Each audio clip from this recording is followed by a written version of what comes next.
कल यानी कि 1 जनवरी 2025 को अंग्रेजी वर्ष जो है वो बदल रहा है और इस अंग्रेजी वर्ष को पूरा विश्व एक वैश्विक त्योहार की तरह मनाता है। रात्रि 31 दिसंबर से लेके सुबह तक खूब नाच गाना होता है, जबकि जो हिंदू हैं, जो सनातनी हैं, वो इस दिन को यानी कि 1 जनवरी को अपना नया साल मानने के लिए तैयार नहीं होते और 31 दिसंबर से ही 1 जनवरी और आसपास के दिनों में ये विवाद जो आजकल सोशल मीडिया में देखने को मिलता है कि ये हमारा नया साल नहीं, हमारा नया साल तो कुछ और है।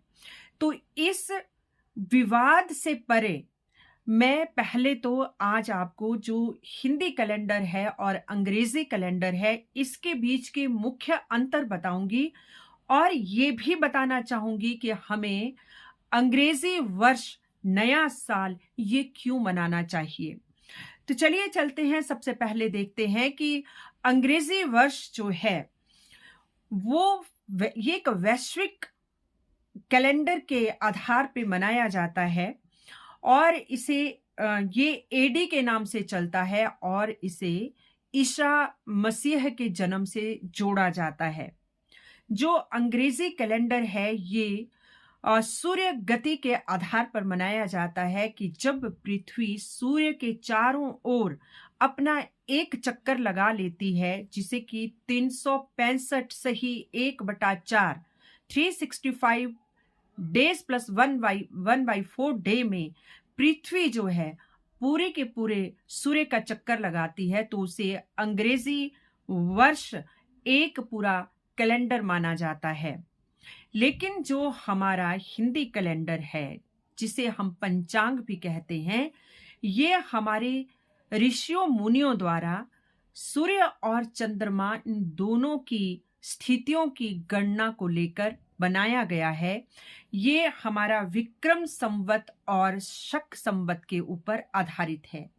जो विक्रम संवत का कैलेंडर है उसे सम्राट विक्रमादित्य ने ऋषियों मुनियों, जो कि सूर्य और चंद्रमा की गतियों पे आधारित उन्होंने इस कैलेंडर को बनाया, जहां शक संवत जो है वो भारत सरकार द्वारा बनाया गया हिंदी कैलेंडर है।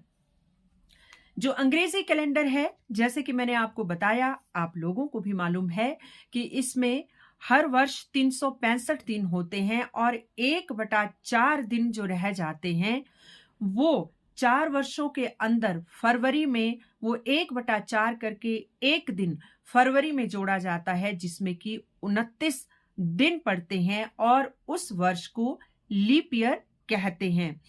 तो लीप ईयर वो साल होता है कि जिस साल को हम 4 से विभाजित कर पाए वो लीप ईयर माना जाता है।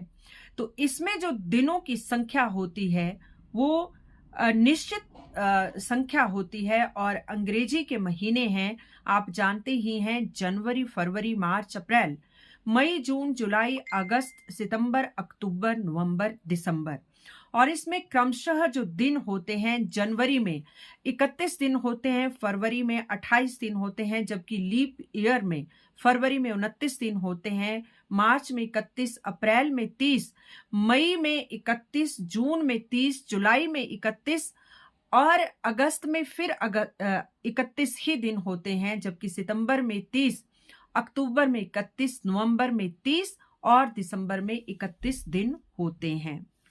जबकि हमारे पंचांग में 354 से लेकर 355 दिन होते हैं पंचांग के एक वर्ष में। 354 टू 355 डेज होते हैं, यानी कि 10 दिन कम, अंग्रेजी साल से 10 दिन कम होते हैं। तो अंग्रेजी वर्ष के साथ सामंजस्य बिठाने के लिए हर 3 वर्ष के अंतराल के बाद एक अधिक मास आता है और उस वर्ष जो है, जो पंचांग है, उसमें 13 महीने होते हैं, 13 मंथ्स होते हैं। और इसमें जो दिनों की संख्या है हर महीने में, वो एक फिक्स संख्या नहीं होती है, वो घटती रहती है बढ़ती रहती है। हमारे जो अंग्रेजी कैलेंडर हैं उसमें सोमवार, मंगलवार, बुधवार, वीरवार, शुक्रवार, शनिवार, रविवार, तो पंचांग में भी ये दिन चलते ही हैं। लेकिन जो पंचांग है उसमें पहले तो मैं आपको महीनों के नाम बता देती हूँ कि चैत्र है आपका, विशाख है, ज्येष्ठ है, आषाढ़ है, उसके बाद श्रावण है, श्रावण के बाद आपका भाद्रपद आता है, फिर आश्विन आता है, फिर कार्तिक आता है, फिर मार्गशीर्ष आता है, फिर पौष आता है जो कि आजकल चल रहा है। पौष के बाद माघ महीना आएगा और माघ महीने के बाद आपका फाल्गुन महीना आता है। अब इन महीनों में दिनों की संख्या बराबर नहीं रहती है। जैसे कि अंग्रेजी महीने में 4 हफ्ते होते हैं और हर हफ्ते में 7-7 दिन होते हैं, जबकि महीनों में संख्या 30, 31 या 28 होती है। लेकिन जो हमारा पंचांग का महीना होता है उसमें 2 पक्ष होते हैं। एक होता है शुक्ल पक्ष, एक होता है कृष्ण पक्ष, और इन दोनों पक्षों में 15-15 तिथियां होती हैं। जबकि दोनों में जो तिथियां, जो पहली तिथि होती है उसे प्रतिपदा कहते हैं, फिर द्वितीया, तृतीया, चतुर्थी, पंचमी, षष्ठी, सप्तमी, अष्टमी, नवमी, दशमी, एकादशी, द्वादशी, त्रयोदशी, चतुर्दशी और उसके बाद पूर्णमासी आती है या फिर अमावस्या आती है। शुक्ल पक्ष अमावस्या के बाद शुरू होता है और चलते चलते पूर्णमासी तक शुक्ल पक्ष पूरा होता है, जबकि कृष्ण पक्ष जो है वो पूर्णमासी के बाद शुरू होता है और चलते चलते अमावस्या के अंधकार वाली रात्रि में जाकर ये पहुंचता है। तो ये तो है मुख्य अंतर अंग्रेजी कैलेंडर और हिंदी कैलेंडर में। लेकिन विवाद किस बात का बहुत सारे लोगों में चलता है, जो आज भी चल रहा है, कल भी चल रहा है। मैंने एक छोटी सी पोस्ट डाली कि जाते साल को अलविदा, तो किसी ने मुझे ये लिख के उसमें दिया कि आप तो पंचांग की जानकारी देती हैं, तो क्या पंचांग के हिसाब से नव वर्ष है? तो मैं, इस तरह के बहुत सारे लोग हैं। मैं क्षमा भी चाहूंगी बोलते हुए कि अचानक 1 जनवरी या 31 दिसंबर की रात्रि बहुत सारे लोगों को ये याद आने लगता है कि वो सनातनी हैं, वो हिंदू हैं और उनका तो पंचांग के हिसाब से चलता है। लेकिन मैं आपको ये बताना चाहती हूँ कि जो अंग्रेजी कैलेंडर है, मुझे ये बताएं कि कौन सा ऐसा भारतीय है जो पूरा वर्ष अंग्रेजी कैलेंडर को फॉलो नहीं करता है।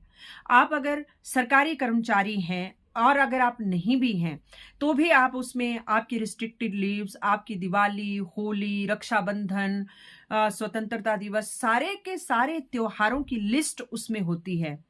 हम उसको फॉलो करते हैं। हमारा फाइनेंशियल ईयर जो है वो 1 अप्रैल से शुरू होता है। फाइनेंशियल ईयर को हम मानते हैं। हम अपनी इनकम टैक्स रिटर्न 31 मार्च को भी भरते हैं। तो उस समय ये चीज जागृत क्यों नहीं होती? और मैं ये भी कहना चाहूंगी कि फेसबुक में जब हम अपना बायोडाटा डालते हैं तो उसमें अपना जन्मदिन, मान लो किसी का 10 अक्टूबर है तो उसमें 10 अक्टूबर ही लिखते हैं। तो उसमें अपनी तिथि क्यों नहीं डालती कि मेरी द्वितीया है, मेरी तृतीया है? सारे साल सारे के सारे लोग फेसबुक बताती है हर दिन कि आज आपका जन्मदिन है, और उस दिन खूब जन्मदिन की बधाइयां लेते हैं और उसके बाद पोस्ट डालते हैं कि मैं सबका बहुत आभारी हूं, मेरे जन्मदिन को आप सब लोगों ने बहुत आकर्षक बनाया। लेकिन जो पंचांग को मानते हैं फेसबुक के हिसाब से, तो उस दिन उनका जन्मदिन होता ही नहीं। उस समय वो चीज जागृत क्यों नहीं होती है कि हमारी तो तिथि कोई और है? मैं बैट लगा के कहती हूं, हम 1 करोड़ लोग होंगे तो 99 लाख लोगों को ये मालूम नहीं होगा कि उनकी तिथि कौन से दिन आती है, पंचांग के हिसाब से उनका जन्मदिन किस दिन होता है। मनाते सब अंग्रेजी कैलेंडर के हिसाब से ही हैं। आज भारत को आजाद हुए इतने वर्ष हो गए, लेकिन हमने कौन सी अंग्रेजियत छोड़ी है? हमारे बच्चे आज अंग्रेजी स्कूलों में पढ़ रहे हैं, मेरे बच्चे भी पढ़ रहे हैं, हमने अंग्रेजी भी पढ़ी है, लेकिन तब हमारे मन में वो भारतीयता, वो हिंदुत्व क्यों नहीं जागता कि हमारे बच्चे हिंदी स्कूल में ही पढ़ेंगे, हमारे बच्चे संस्कृत ही पढ़ेंगे, क्यों संस्कृत हमारी मूल भाषा है। मेरा ये सब कहने का तात्पर्य यह है कि हमें किसी विवाद में नहीं पड़ना चाहिए। अब अंग्रेजी कैलेंडर का ये साल हमें क्यों मनाना चाहिए? सबसे पहली बात तो ये है कि ये जो मिथक बहुत सारे लोगों में है कि हम सनातनी हैं, हम हिंदू हैं, तो हमारा तो चैत्र मास की प्रतिपदा को शुरू होगा जिस दिन गुड़ी पड़वा होती है। ये बहुत अच्छी बात है कि हमें मालूम है कि हमारा नया साल कब शुरू होता है, और जो हमारे पंचांग के हिसाब का जो वर्ष होता है ये कृषि आधारित है, ये ऋतु परिवर्तन पे आधारित है। जबकि जो अंग्रेजी कैलेंडर है वो विश्व मानक का कैलेंडर है। ये सारे कितने सारी कंट्रीज में जो है वो अंग्रेजी कैलेंडर चलता है। आपने कहीं जाना हो, आपने अपनी फ्लाइट बुक करनी हो, आपने अपनी ट्रेन का टिकट बुक करना हो, तो आप क्या आप वहाँ पे ये लिखते हो कि मैं द्वितीया को जाऊंगा चैत्र माह की, मैं तृतीया को जाऊंगा, मैं प्रतिपदा को जाऊंगा? आप ऐसा नहीं करते ना, क्योंकि आप अंग्रेजी कैलेंडर की तरह, क्योंकि वो विश्व पटल पे मानक है और ये हमारे समय के प्रबंधन को आगे चलाता है कि हमने कब कहाँ जाना है।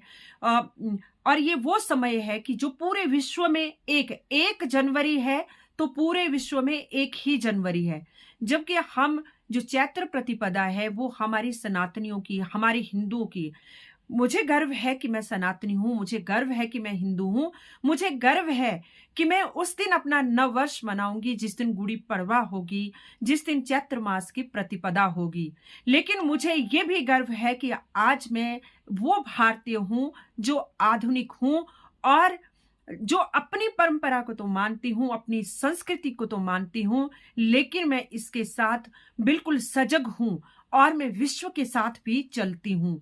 तो इसलिए हमें नववर्ष मनाना है, क्योंकि हम आधुनिकता की दौड़ में भी हैं और अगर हमें बहुत सारी चीजों के साथ आगे चलना है तो हमें आधुनिकता को भी अपनाना है, उसे भी साथ लेके चलना है, ताकि हम विश्व में किसी पटल पर कहीं पीछे ना रह जाएं। और यही नहीं, अगर हम अंग्रेजी वर्ष मना लेते हैं, अगर हम किसी दूसरे की वैश्विक परंपरा को घड़ी भर के लिए मना लेते हैं, तो उससे हमारी संस्कृति छोटी नहीं हो जाती, क्योंकि भारतीय संस्कृति जो है वसुधैव कुटुंबकम की संस्कृति के आधार पर चलती है। और यही नहीं, हमारी संस्कृति जो है पूरी वैश्विक परंपराओं को, उनको अपनाने में, उनको मनाने में भी और ज्यादा सुदृढ़ होती है। और हमें गर्वित होना है कि हमारा हिंदू वर्ष चैत्र मास की प्रतिपदा को, गुड़ी पड़वा को आएगा और हम उसे खूब मनाएंगे। और उस दिन जो है बहुत खूबसूरत मौसम होगा, ये धरती जो है पीले फूलों से, बसंती चादर से ढक जाएगी। सबके लिए, अमीर गरीब, पशु पक्षी, सबके लिए बड़ा अच्छा मौसम होगा। जबकि दिसंबर यानी कि हमारे हिसाब से जो पौष है, और पौष महीना जो है सबसे ठंडा महीना होता है और ये गरीबों के लिए, पशुओं के लिए, पक्षियों के लिए बहुत आतताई महीना होता है। तो इसमें कोई मनाने जैसा कुछ है नहीं, लेकिन हमें आधुनिकता के साथ चलना है, वैश्विक परंपरा को भी, उसे भी अपनाना है और इस दुनिया को बताना है कि हम केवल वो जो कहते हैं कि हम कुएं के मेंढक नहीं हैं। हम अपनी संस्कृति को तो मनाते हैं, लेकिन हम वैश्विक परंपरा को भी इग्नोर नहीं करते, हम उनके साथ भी चलते हैं।